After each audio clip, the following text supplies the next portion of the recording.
Hi friends, I'm Amy and this is A Star Reads. And it's time for a Sunday Sum Up. It's going to be a pretty short Sunday Sum Up because I don't know, I've been struggling this week and I feel like we're getting close to the end of the term. Well, like we're over halfway, and that usually happens for me. Not always, but I'm a little behind on my schoolwork, which I've had a lot of grace from my teachers for that, so that's great. But yeah, I don't know, I hurt my back this week somehow, and I luckily went to the doctor and got some stuff for it, but like it's just not my week. It's just not my favorite week. It hasn't been horrible. It just is one of those weeks where I don't feel like doing anything, including this Sunday Sum Up. But I was like, no, Amy, let's try and stick to at least getting something accomplished. And then it'll get easier and easier as the weeks go. We hope.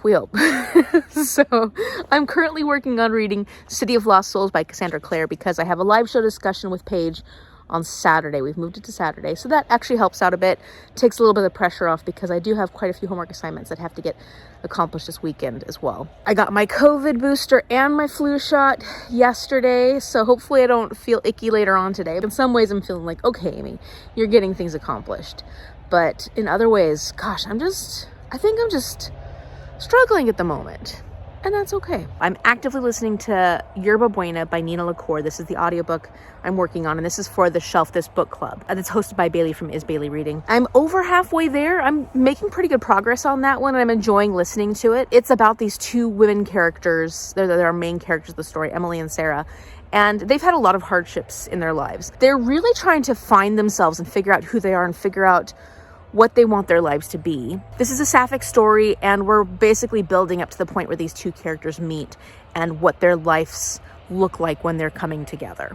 And then the title, Yerba Buena, is because the restaurant that they first meet in is called Yerba Buena, and it centers around both of their lives. Plus, Yerba Buena is also an herb that both of them have some experience with along their journey. And it's like a minty herb. So that's kind of the point of the title of the book. And hopefully I'll get that one done so I can have a review for you next week. And then, yeah, City of Lost Souls. I am over halfway as well. I have to get it done soon. I probably won't have a review for that one in this video, but I will have it in the next week's video.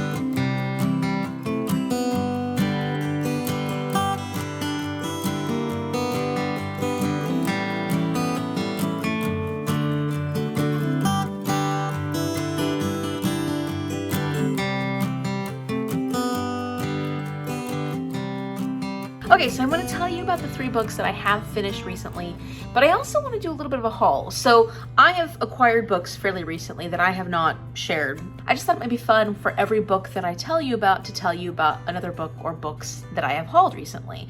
And that way I kind of kill 2 birds with 1 stone. It mixes things up a little bit. So the first book I want to talk about is My Brother's Husband by Gengoroh Tagame. And this is a manga that I finished actually at the end of October. But during that time, I was reading spooky books and creating that Halloween spooky death roll vlog. So if you haven't had a chance to see it, I'll link it up here. It has great Halloween vibes, I think. I mean, I had fun creating it. I do like themed vlogs a lot. And that one in particular, I ended up having really good reading success. I liked most of the books that I was reading. I really enjoyed myself, and it was a good time for reading that little period towards the end of the month. During that time, though, I did read My Brother's Husband, which is the first volume in a 2-volume set. I think that's all that's coming out for this particular series. I gave this first volume 5 stars because I thought it was fantastic. And it gave me similar vibes to Heartstopper. And not because it was the same storyline at all. This really wasn't. Heartstopper is about 2 young boys who are finding each other and falling in love. And this one is about a man who has a daughter, he's divorced, and his twin brother has died, and his brother's husband comes to visit him and to get to know more about the family, get to know more about where his husband, who has passed, grew up. And our main character and his twin brother have not had a relationship for a very long time. They hadn't seen each other in a very long time. So when all of a sudden his brother's partner shows up on his doorstep, he's faced with his own level of homophobia and all the misconceptions he has about being gay. Now, I think this is set in a small town, not necessarily one of the bigger cities in Japan, and Tagame is a big part of the gay community within Japan. And I think this book was his attempt to show how much homophobia plays a big part in the way gay people are received in Japan, or parts of Japan at least. And I think that that is slowly starting to change. I know that same-sex marriages are still not allowed, but I think this is his attempt to kind of bring light to this problem that he faces himself. So I thought this was a really interesting take, showing this through the eyes of someone who is not gay and who has to face their own issues with it. So this was really beautifully done. The art is incredible. And the reason I say that it gives me Heartstopper vibes is because it has that same wholesomeness. You're seeing a lot of this through the main character's daughter's eyes and how she reacts to this uncle she's never known before, and then the reactions her father's having. A lot of them are internalized, so you don't actually see them, but he's reacting in his mind, so you see his thoughts and the things that he wants to initially say or do. But then you see how he's learning more about his twin brother, who he hasn't been in contact with for many, many years, and his twin brother's husband, who, you know, this is something that goes against what he thinks is right versus wrong, and yet he's having to challenge his own ideas of what's moral and what's not. It's a very simple story. It's not too complex, but it's simple in a way that I think is important because of how straightforward it is.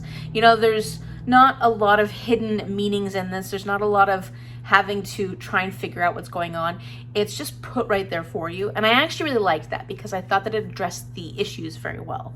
And it was beautiful and it was heartwarming. Like, this really was, even though you see really sad things happening and you see conversations that are really difficult, it still has that heartwarming, sweet vibe that I felt like I got from Heartstopper. This was just more adult, whereas Heartstopper was very YA. I have recently found this cute little free library that is on my walk from where I park my car to school, and I looked in it one day, and I noticed that somebody in that neighborhood probably gets Book of the Month, because there were 2 Book of the Month books in there that I was interested in reading, and I picked them up.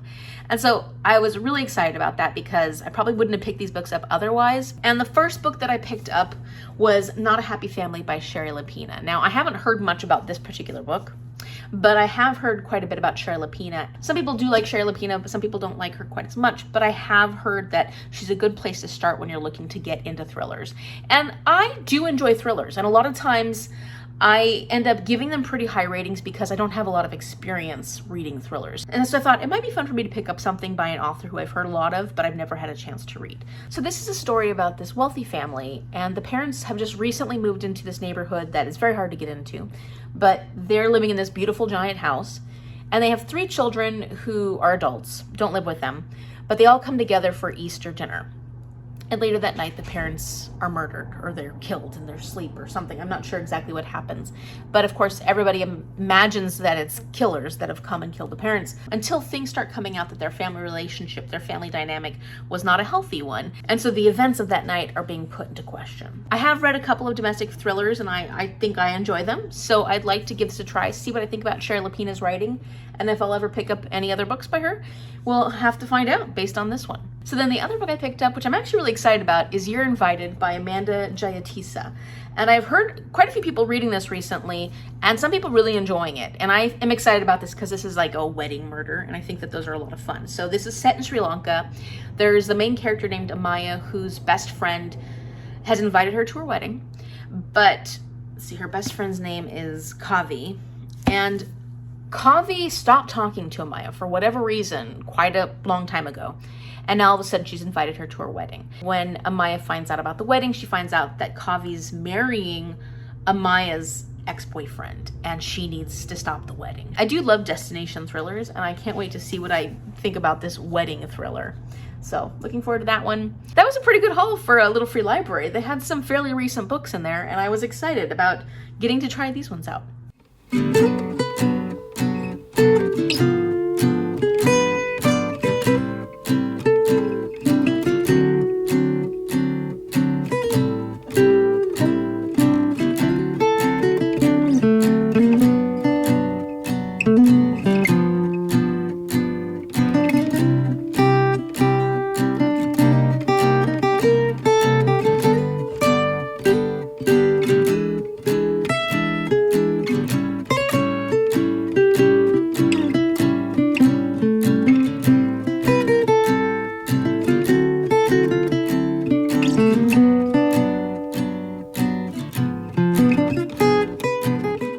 next book I want to talk to you about is The Amityville Horror. This is an audiobook that I listened to, written by Anson, and it was narrated by Ray Porter. And I really enjoyed this. I gave this one 4 stars, and it was creepy. I know a lot of people saying, oh, that wasn't creepy, but it was creepy. And I thought it was so much fun. Now, I know there's a lot of controversy over this book because it was touted as being nonfiction when it first came out, and Anson was lying about it, or at least that's what everybody says now, that it was a lie, it's been fictionalized, and this isn't actually based on a true story. Now, I am not a person who believes in ghosts, so it would have always been fiction for me. But I could see how that would make you lose faith in the author. However, for what it was, and I really went into this just hoping for a vibe. I wasn't going into this thinking it was based off a true story. I went into this knowing that I was just going to get this fun, spooky, haunted vibe. I thought it was so much fun, and I thought that the audiobook made it even better. I don't know, because I didn't read it physically. People thought that the writing was pretty bad. But I thought that it was narrated beautifully, and it worked well for a narration, because it almost sounded like you're hearing some kind of true crime podcast or something. Even though it wasn't a podcast format, it felt like you're being told the real narration of this story. And I dug it. Like, I enjoyed it. It was a lot of fun. It gave me spooky vibes.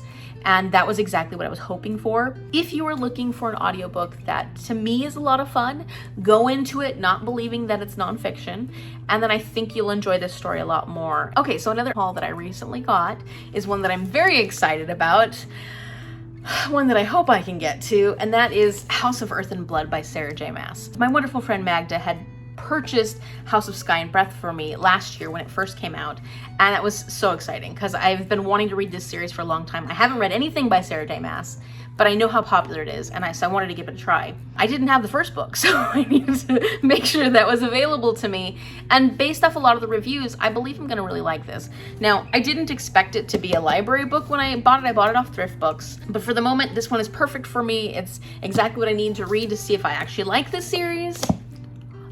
And I don't know anything about this. I really don't know. I think it's urban fantasy. There's a lot of different paranormal beings and creatures and stuff in this one, but I don't know much. And that's actually how I want it to be. I don't want to know too much about this. I've heard many people talk about it, and yet I still can't remember what this is about. But I kind of feel okay with that. I don't really need to know too much about this series going into it because my anticipation is already high. I think I'm going to enjoy it. So I'm just gonna find out when I get a chance to read it. And I'm hoping in the new year, I'll get some time to read this one because I am excited for this series, and I am excited to try Sarah J. Maas at some point.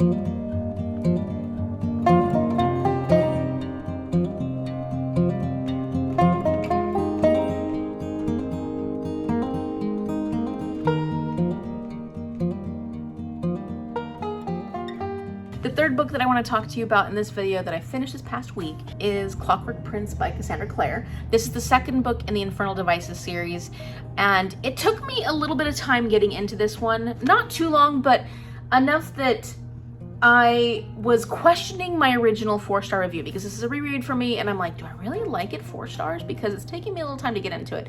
Now, mind you, I had really good reading in October, and then the beginning of November, I kind of lost steam. So my reading hasn't been as focused as I would like it to be. But I hit a point where all of a sudden I'm like, so good, so good. And I was really enjoying myself. And the way that this one progresses towards the end is just, it's quick, it's fun, it's exciting. And it ended up solidifying my 4-star and actually bumping it up to a 4.25 because I had so much fun reading this one. And I'm so excited to get on to the last one. I can see why people love this series more than Mortal Instruments because Mortal Instruments is definitely more angsty. There's angst in this one, but Mortal Instruments feels younger. And the characters' choices in Mortal Instruments are definitely a lot more gray and questionable.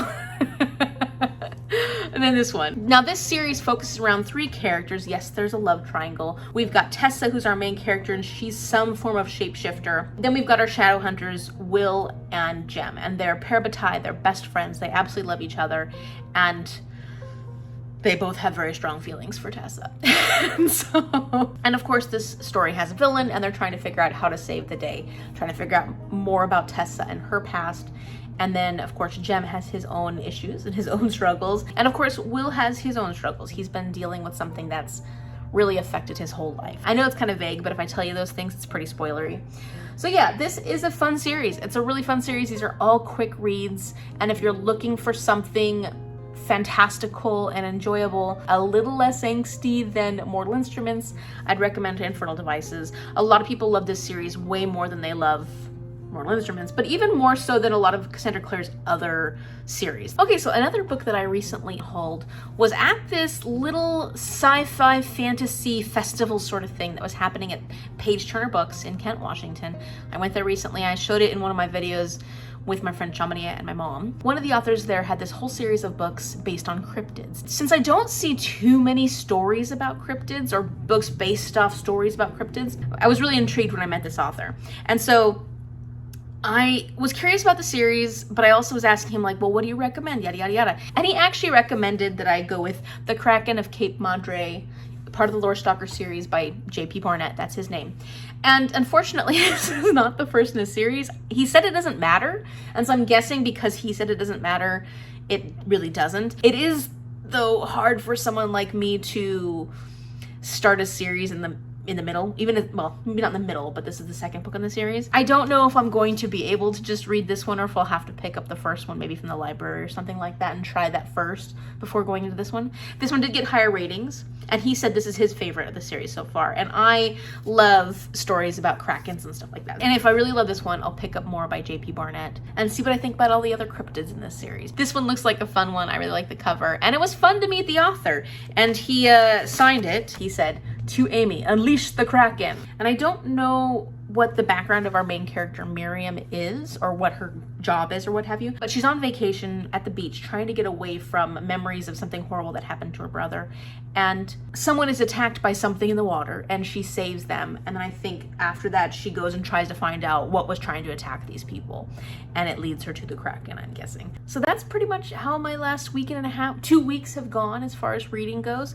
And Clockwork Prince was a pretty hefty book, and City of Lost Souls is a very hefty book. So I'm there, like I mentioned, I'm a little over halfway, and I'm feeling good about this because I will get this one done by tomorrow. And like, that feels accomplished to me, you know? I feel good about that. Just trying to move forward. Let me know in the comment section down below how your November's going. Have you read any books that just scream 5 stars to you, or are you working through a book that is going to be a 5-star? If you like this video, give me a thumbs up so other people can see what I'm doing on this channel and will get a chance to view my content. And if you're new here, please subscribe so you can see what I'll be up to in the next month. December will be an especially exciting month because I will be finishing up the term, the school term, and I'll get to focus on my 12 Days of Christmas Carol Advent Calendar Challenge, which I'm very excited about. So thank you so much for watching, and I will see you later.